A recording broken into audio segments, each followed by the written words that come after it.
today we're catching a ferry to Bari, Italy, from Dubrovnik. I don't know if it's a ferry, it's a boat.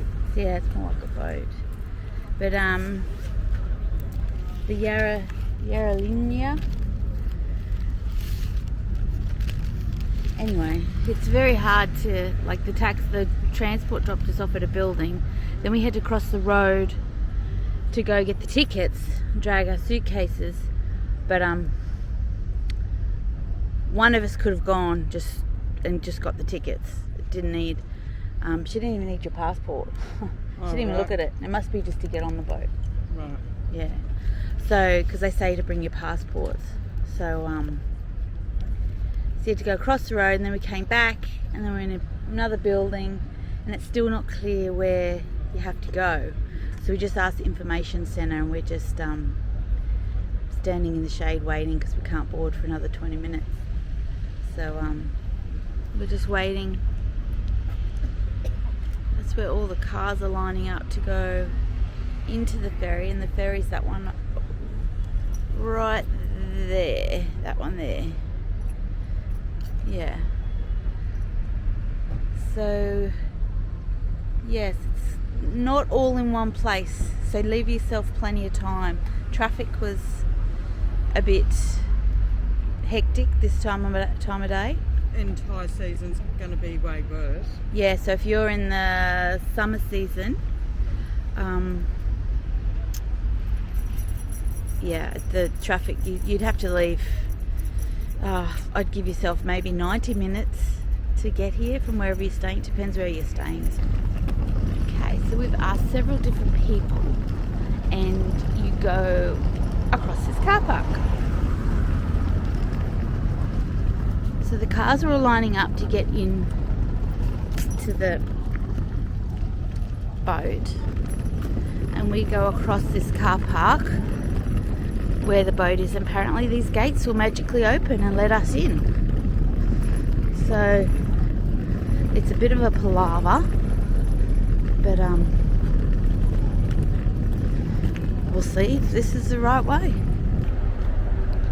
So that's the boat.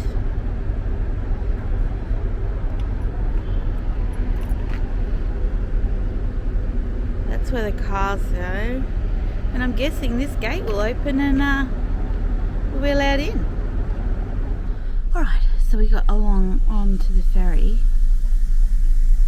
and there was a lift for our luggage, thank God.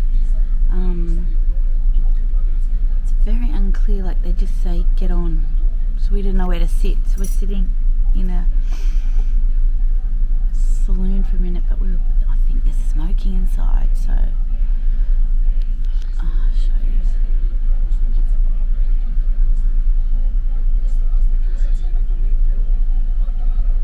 We might try and find somewhere else.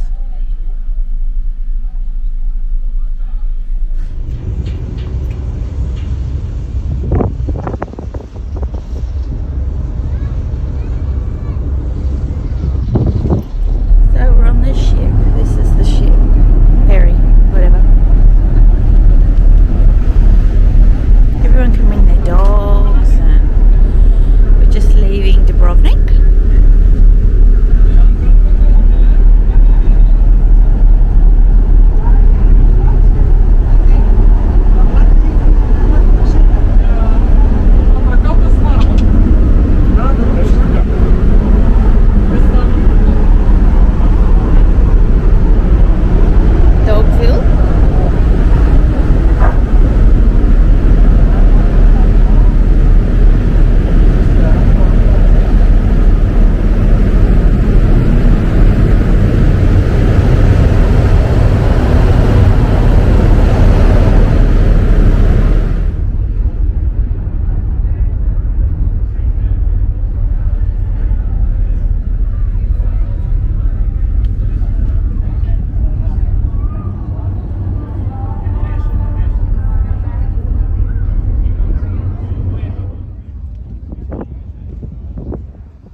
Okay, let's take a little tour of the ship, ferry, boat. I'm still not quite sure what it was.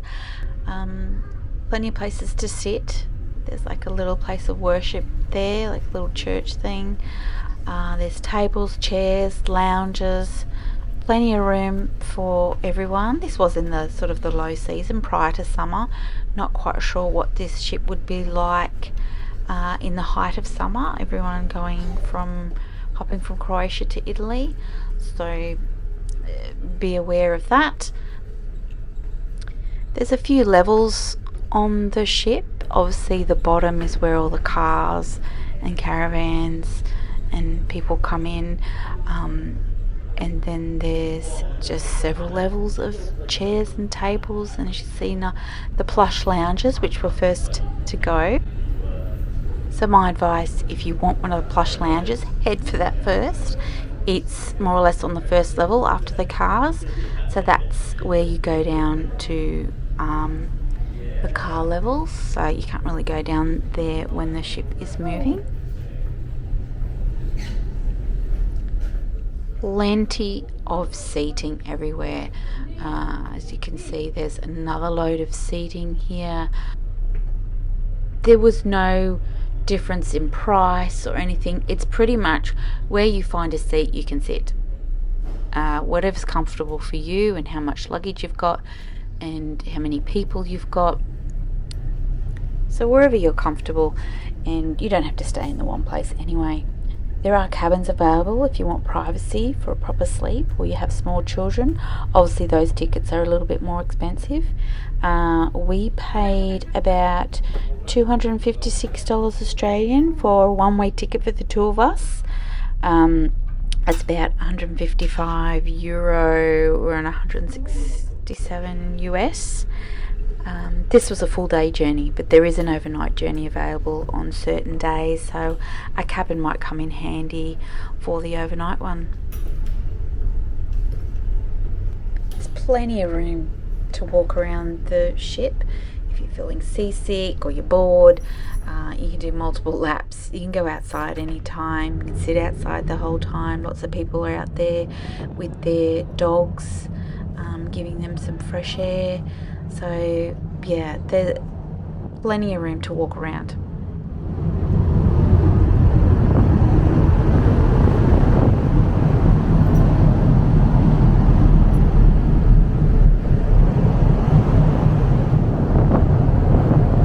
Just getting some fresh air.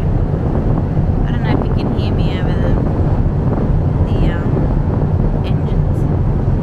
If you're coming on this ferry, bring some cash, bring some euro. Obviously the internet doesn't work in the middle of the Adriatic. Bring plenty of water, because this isn't like a cruise ship, it's a ferry. You just manage to have enough euro to have something to eat, but if we didn't have the right cash we wouldn't have been able to eat anything, and you're on it for 7 hours. You're better off actually bringing your own food rather than buying food on here, and bring plenty of water, something to sleep on, like a towel handy to have a blanket. It's cold. It's quite windy outside, so you wouldn't stay outside the whole time.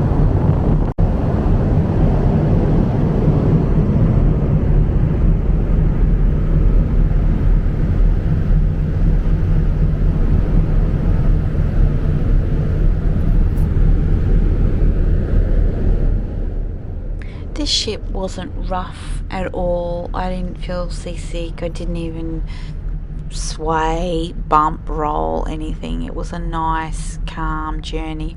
I don't know what it would be like in a storm or bad weather, but for us it was nice. As you can see, it was a beautiful day and it was a really long journey. The only thing is that it is quite boring. There's nothing to see, nothing to do. There's no TVs, there's no entertainment, there's no internet. I must stress, you need to bring Euro cash on this trip.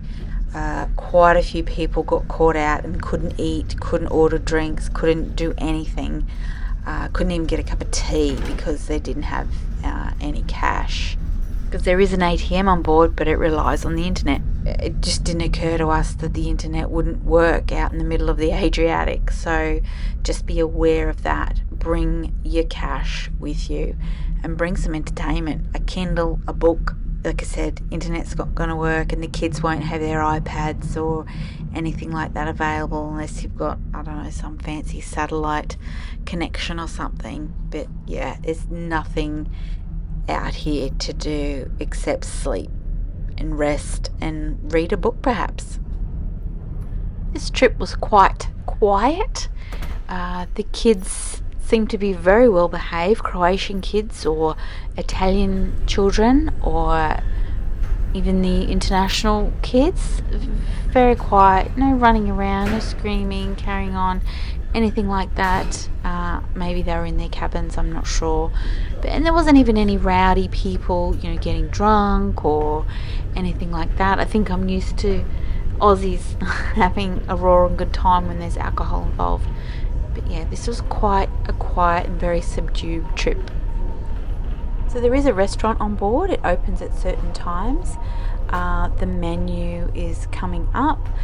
But I think you paid a certain amount and it was just like a buffet style. They served you the different types of foods and then you paid and then you sat down and ate. And you could either sit in the restaurant or take your food back to where you were sitting and eat it there.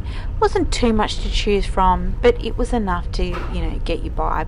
But you do need cash. A lot of people were going to use their card and the lady was saying, no, it doesn't work, sorry.